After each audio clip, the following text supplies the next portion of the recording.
trabalho seria o termo de segurança ligado ao elevador, que é um dos elementos de transporte do edifício. O diferencial desse trabalho, repara o acabamento dele, ficou muito bem feito, usaram material, deve ter sido roubado por alguém, né? Não sei, mas trouxeram material de fábrica mesmo, tudo, mas repara o acabamento de chicotinho, esse tipo de coisa. Eles tiveram esse tipo de capricho, isso também faz parte da avaliação, né? Então, nesse ponto a gente vê tudo que eles usaram, e aqui é que está a inteligência desse aparelho, juntamente com esse teclado aqui, que é um teclado telefônico, né? Normal, mas que eles usaram para uma finalidade que eles vão explicar qual é. Os componentes desse grupo, então, são o Daniel Simões, está ali, o Edson Cauro, isso, Eduardo Augusto, Fábio, ali o Gabriel Marques, né? Aí o Gabriel toma esse daqui. Certo? O Fábio Haruyuki-san, né? Vamos lá então, gente. Agradecemos a presença de todo mundo aqui, assistir a nossa apresentação do TCC, com o objetivo de ser um elevador de segurança através da digitação de senha para poder acessar o terceiro andar. Começaremos com a história do elevador, do princípio até agora, como foi passado. Observem que a empresa deles tem nome, certo? O elevador deles tem marca, então isso também é uma boa para quem está fazendo o seu TCC, colocar uma marca no seu produto. Tá legal? Bem, boa tarde a todos. Os meus indícios dos elevadores surgiram no Egito Antigo, como todas as pirâmides.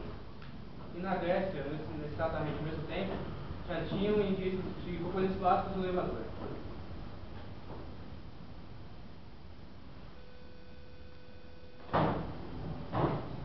E também já adiantando a questão do elevador que o Sr. Quiggett inventou no século XIX, que é o elevador hidráulico. Então,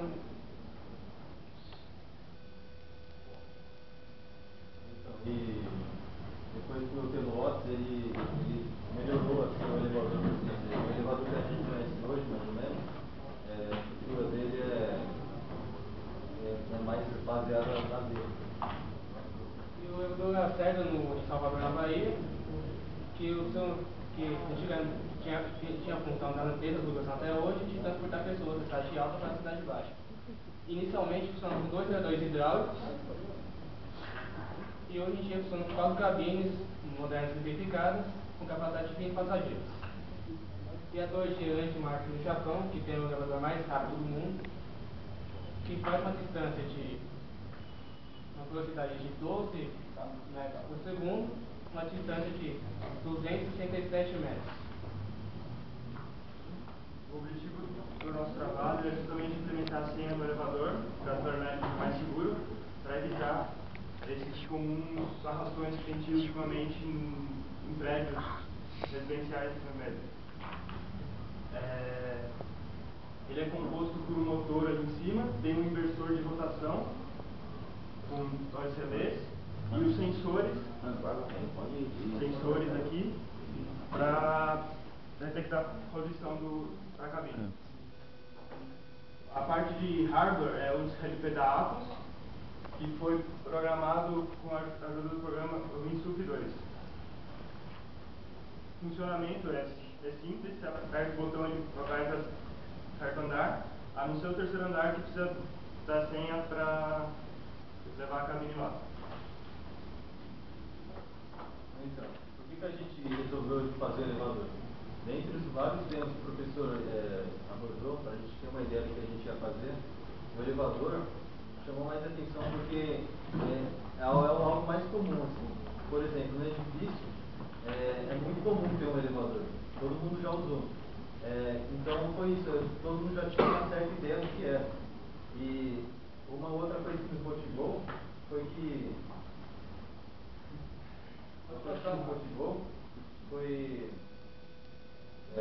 justamente se aprofundar no assunto, porque apesar de a já ter utilizado ele, não é todos que sabem assim, aprofundado assim, o elevador. Assim, é como se fosse, por exemplo, dirigir um carro. E nem sempre a pessoa sabe usar, mas nem sempre ela sabe como funciona o carro.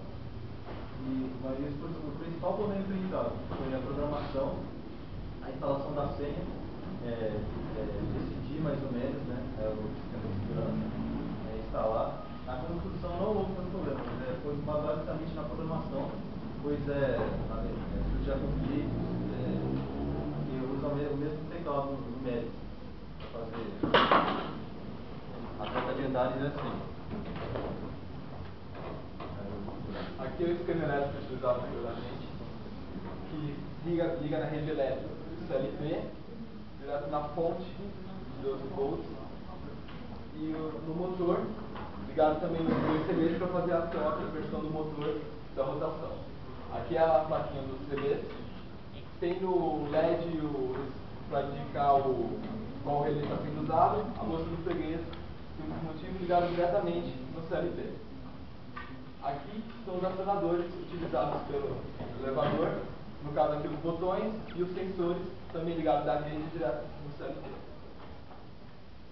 Bom, como ele já disse, a programação foi onde nós encontramos mais problemas, porque assim, por início a gente até começou com outro CLP e outros softwares de programação, mas por ser mais fácil a gente optou por ele.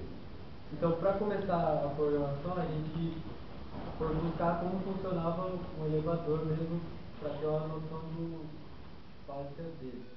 Aí nós utilizamos o Circle, como ele disse, e usamos a linguagem Lambda, que é uma das mais utilizadas e mais simples de se utilizar. E o que a programação faz é identificar o sinal que o sensor manda para essas entradas, e conforme que foi programado, ele sabe onde o elevador está, ou se ele está subindo, se ele está descendo, aqui no motor, tudo isso conforme ele vai explicar agora. Então, dentro desses problemas de programação, nós tivemos bastante problema também para montar e encaixar a senha dentro do programa. Como o circuito ele é formado por uma matriz de 3 e 4, nós não conseguimos adaptar ele dentro do CLP. Então nós reformulamos o circuito dele, utilizando para cada botão uma entrada no CLP. E dentro do programa definimos cada entrada para ser uma saída de cada botão, sendo possível utilizar para determinar cada andar. Sendo que o último andar, determinamos uma sequência de números para subir até o último andar.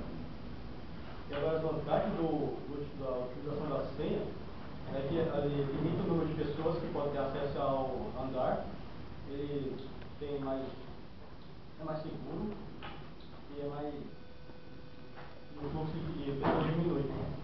Hoje em dia, com o problema de segurança, a utilização do elevador com senha traz também o caso de não assaltarem o apartamento. Pois para ele acessar ele tem que saber a senha, o andar, tem o botão confirma, ou seja, se ele digitar qualquer número errado ele não consegue acessar, e se ele digitar errado ainda dá para poder adotar um sistema que chama direto a polícia, um alarme silencioso, fazendo assim impedir ainda mais, trazendo mais segurança para o elevador e impedindo o acesso aos casos.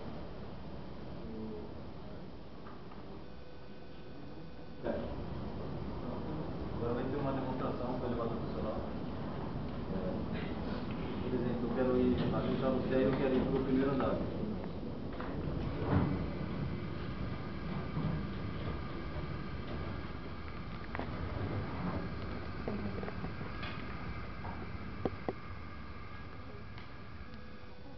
Então, o sensor utilizado é o switch.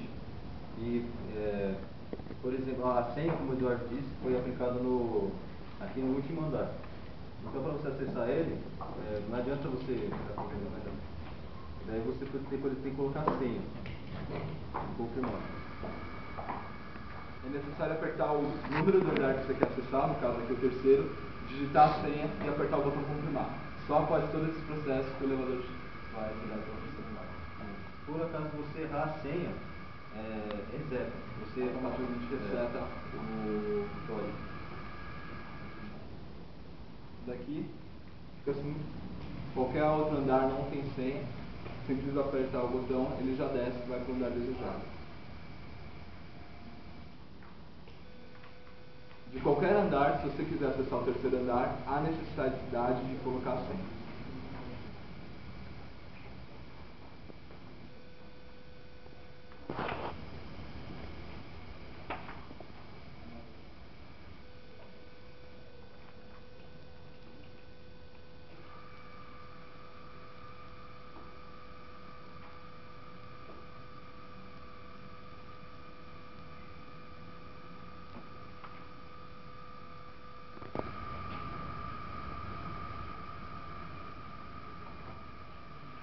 Que nem estavam dizendo, quando você tem um problema de invasão, principalmente no condomínio, que é uma coisa que a gente está ouvindo muito aí, então uma das formas do cara chegar até a tua porta é pelo elevador, certo? Então o que acontece? O que eles pensaram em colocar um sistema de senha é justamente para fazer essa limitação por esse canal de acesso à casa da pessoa, né? E que nem eles disseram, por exemplo, você tem dois tipos de senha. Se você colocar a senha normal, ele vai naturalmente para o andar indicado, no caso, a cobertura. Caso você dê uma segunda senha, uma senha de pânico, o CLT faz a mesma coisa. Ele vai para o último andar, o elevador, só que ele vai disparando um alarme silencioso. Então isso está ligado a uma discadora que pode ligar para uma polícia, esse tipo de coisa. Então o diferencial do trabalho deles não é só o elevador, mas é a ideia que eles tiveram no sentido da segurança do prédio, do edifício, né, para poder limitar as pessoas que estão chegando ali. Ok? Então essa é a característica mais forte do trabalho deles. Agora, o que é que eu percebi que os trabalhos têm em comum para o pessoal do segundo ano que vai fazer trabalho no ano que vem também, no semestre que vem? O primeiro grupo, a apresentação deles estava perfeita. Por quê? Vieram vestidos a caráter, vieram para vender o produto deles, né? O que não é o caso de vocês. Vieram de roupa de passeio mesmo, o que, né? É lógico, não tira o brilho da inteligência do trabalho. Mas eles foram mais profissionais no sentido de apresentar o produto, né? Por outro lado, o segundo trabalho, ele teve o quê? Criatividade. Foi o principal, o que mais chamou a atenção no segundo trabalho. A criatividade que eles tiveram na utilização do material para construir o que eles tiveram que fazer. Nesse terceiro trabalho, né, o capricho da montagem, que ficou bacana, né, um negócio bem feito, né, e a originalidade também da ideia, de ter colocado essa senha e tudo. Então eu quero que vocês percebam essas características para tentar agregar no seu trabalho, quando vocês forem apresentar, essas três características. Né? Então, como a gente fala, no dia a dia, quando você está trabalhando numa indústria, é normal que você faça o seguinte, que você observe as pessoas com as quais você trabalha e verifique que cada pessoa tem uma coisa para te ensinar. Então, uma pessoa, por exemplo, é caprichosa, se olha para outra, é uma pessoa atenciosa, se olha para uma outra, é uma pessoa que está sempre disposta. Então, isso daí são características que vocês vão aprendendo e vão adquirindo. Assim como vocês estão assistindo esse trabalho, as apresentações e tudo, também observem essas coisas. O que é que você faria e o que é que você não faria igual. Não é isso? Então, eu quero agradecer aos meninos aqui que realmente mataram a pau, vamos dizer assim, no objetivo, né? Funcionaram muito bem no que a gente havia proposto, tudo, né? E dar meus parabéns, porque realmente vocês foram muito bons nisso daí. E um grupo que usou pouco da minha ajuda, né? Usou pouco da minha ajuda, quase não me procuraram, etc. Então isso mostrou uma qualidade deles de buscar soluções para os problemas que vinham aparecendo. Né? Isso é muito bom. Então, de parabéns.